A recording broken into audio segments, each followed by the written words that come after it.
বিভূতিভূষণ বন্দ্যোপাধ্যায়ের লেখা অলৌকিক ছোট গল্প মশলা ভূত। তাহলে শুরু করা যাক। মশলা ভূত। বড় বাজারের মশলা পোস্তায় দুপুরের বাজার সবে আরম্ভ হয়েছে।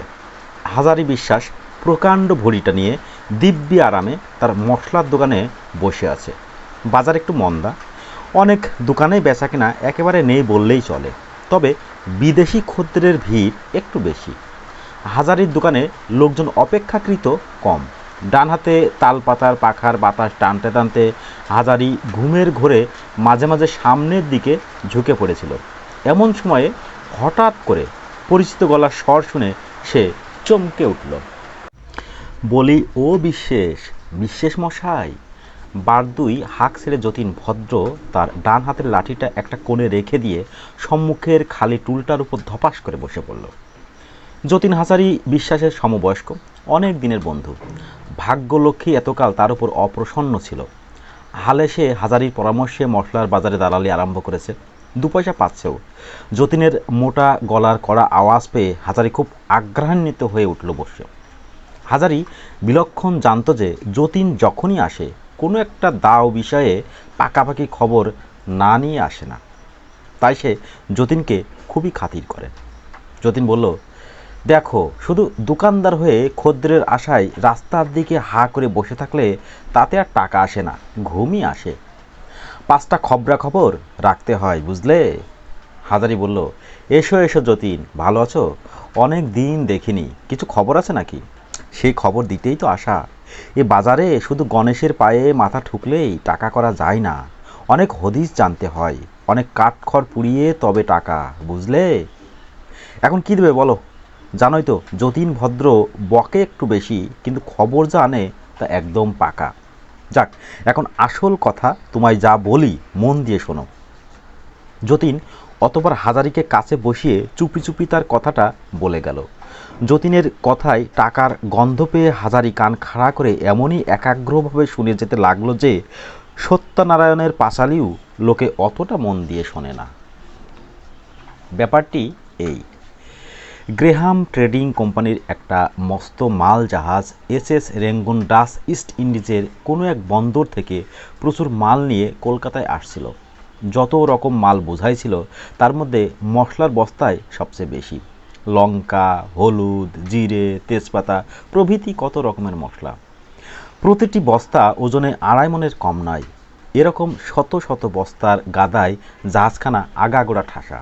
সেই মাল জাহাজখানি গঙ্গার ভেতরে ঢুকতেই ঘন কুয়াশার মধ্যে শেষ রাতের ভাটার মুখে গঙ্গার চোরাবালির চড়াই ধাক্কা খেয়ে ডুবে যায়। জাহাজ যখন সবে ডায়মন্ড হারবার পেরিয়ে গঙ্গায় এসেছে তখন এই ব্যাপার। সারেং শত চেষ্টা করেও কিছুতে সামাল দিতে পারল না। জাহাজ ডুবির সঙ্গে কতক লোকও জলে ডুবে মারা যায়।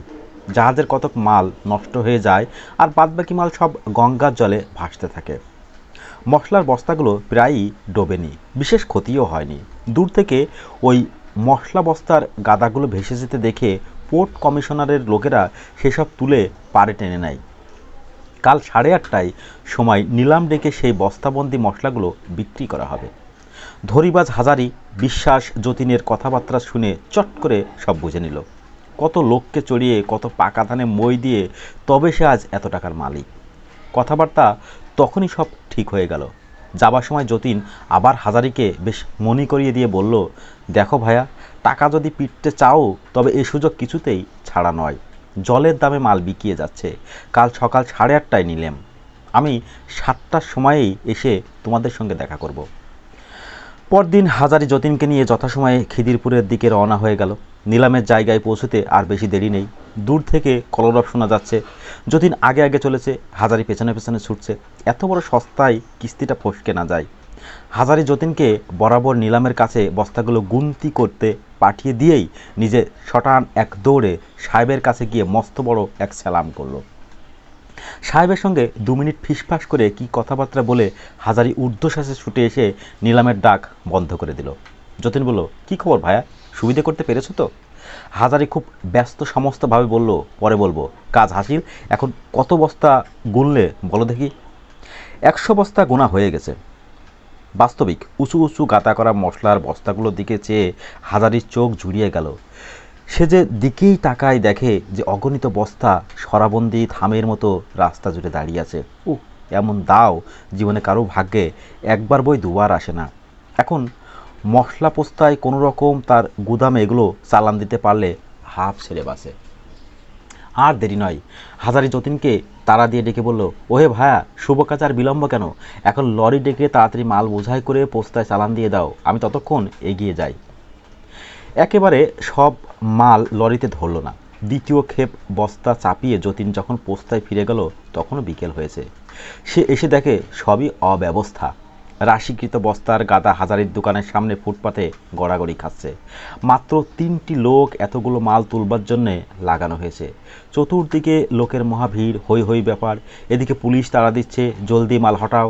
হাজারি কেবল চেঁচাচ্ছে, সে যেন কিছুই গোছগাছ করে উঠতে পারছে না। কাণ্ড কারখানা দেখে যতীন নিজেই কোমর বেঁধে লেগে গেল। প্রাণান্ত পরিশ্রমের পর সন্ধ্যার পূর্বেই সব মাল তোলা হয়ে গেল। বস্তাগুলি পাশাপাশি সাজিয়ে দেখা গেল ঘরে আর কুলোই না। তখন বস্তার উপর বস্তা চাপিয়ে দিয়ে কড়িকাঠ পর্যন্ত মাল ঠাসা হলো। গম্বুজের মতো এক একটা ফুলো ফুলো বস্তা, আর বস্তাগুলো উঁচু কি কম। এইভাবে বস্তা ভরাট করে মাথার ঘাম পায়ে ফেলে যতীন আর হাজারি যখন বাড়ি ফিরল তখন রাত 10টা।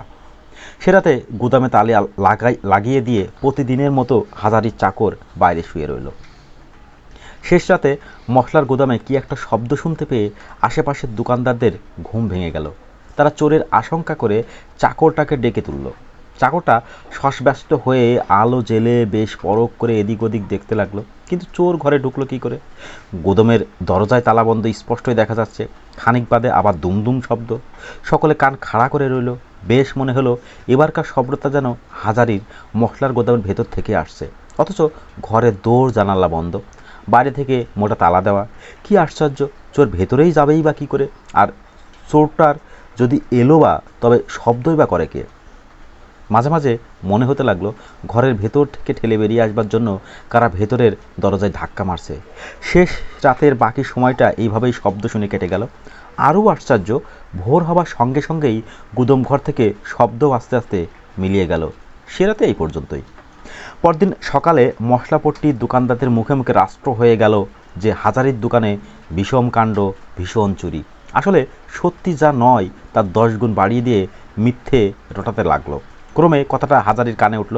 হাজারি বিশ্বাস খবর পাওয়া মাত্র দৌড়ে এসে তালা খুলে গোদামে ঢুকে দেখলে বস্তাগুলো ঠিকই আছে, একটি মালও বেহাত হয়নি। কী ব্যাপার? তখন সে ভাবলে কিছু নয়, তার মশলার বস্তাগুলো দেখে যাদের চোখ টাটিয়েছিল এ নিশ্চয় সেই বদমাইশদের মিথ্যে কারসাজি। তারাই মজা দেখবার জন্য চুরিরে গুজব রটিয়েছে। কিন্তু ঘরে চাকরটাও যে বলল ভীষণ শব্দ শোনা যাচ্ছিল, এই শব্দ রহস্যটা হাজারের কিছুতেই কিনারা করতে পারল না। চোর যদি এসেই থাকবে তবে কিছু নিলেও না, উপরন্তু শব্দ করে জানান দিয়ে চলে গেল, এ কী ব্যাপার? তবে কি তাকে ভয় দেখবার জন্য ওই রাতের বেলা দুর্বৃত্তরা এইসব আয়োজন করেছে? 7-5 ভেবে হাজারে সেদিনকার মতো কথাটা চেপে গেল। ভাবলে আজ রাতে আর বাড়ি না গিয়ে নিজেই দোকান পাহারা দেবে। করলেও তাই। রাতে ঘুমোবার আগে হাজারি বেশ করে চাকরটাকে নিয়ে গুদামের উপর থেকে আরম্ভ করে নিচ পর্যন্ত পাতি পাতি প্রত্যেকটি বস্তার গাদা দেখতে লাগলো। তারপর ভেতরে থেকে জানলাটা খুলে রেখে ঘরে তালা লাগিয়ে দিল। তবে আজ একটা নয়, হপচের 4 লিভারের 2টো মস্ত ভারী তালা। হাজারি চাকরটাকে নিয়ে ঘরের সামনে শুয়ে নানা কথাবার্তার পর যখন ঘুমিয়ে পড়ল তখন রাত দুপুর। শেষ রাতের দিকে কি একটা শব্দ হতেই হাজারির ঘুম ভেঙে গেল। ঘরে চাকরটা আগেই একটা শব্দ শুনতে পেয়েছিল। গত রাতের ব্যাপারও তার বেশ মনে আছে। তাই সে নিজে আর কোনো কথা না বলে চুপ করেই পড়েছিল। কিন্তু খানিক বাদেই ও আবার কিসের শব্দ? ধপাস, ধূপ, দুম দাম। ঘরের ভেতর বস্তায় বস্তায় কি ভীষণ ধস্তাধস্তি, যেন দৈত্য দানবে লড়াই বেঁধেছে। ঘরে আর হাজারি তখন ধর্মর করে এক লাফে বিছানা ছেড়ে আলো জ্বালিয়ে দেখতে লাগলো তালা ঠিক আছে কি না। তালা দুটোই ঠিক আছে। হাজারি জানলার ফাঁকে তাকিয়ে দেখতে পেল 2টো প্রকাণ্ড বস্তা ঘরের ভেতরে দরজায় ঢু মারছে। ভয়ে হাজারির চোখ দুটো ডাগর হয়ে উঠল। বস্তা জীবন্ত হয়ে উঠল নাকি? না, সে চোখে ভুল দেখছে না। অনিদ্রায় আর দুর্ভাবনায় তার মাথার ঠিক নেই। হাজারি ভয়ে ভয়ে খানিকটা চোখ বুজে রইল। হাজারি চোখ যখন খুলল তখন ভোরের আলো জানলায় গরাদ দিয়ে ঘরে স্পষ্ট দেখা দিয়েছে। সঙ্গে সঙ্গে শব্দ টব্দ থেমে গিয়েছে। হরে অমনি বলে উঠল, বাবু, সেদিনও দেখেছি ভোর হতেই শব্দ থেমে যায়। হাজারি আর দ্বিরুক্তি না করে তালা খুলে ঘরে ঢুকে দেখল কোথাও কিছু নেই, মালপত্র ঠিকই আছে।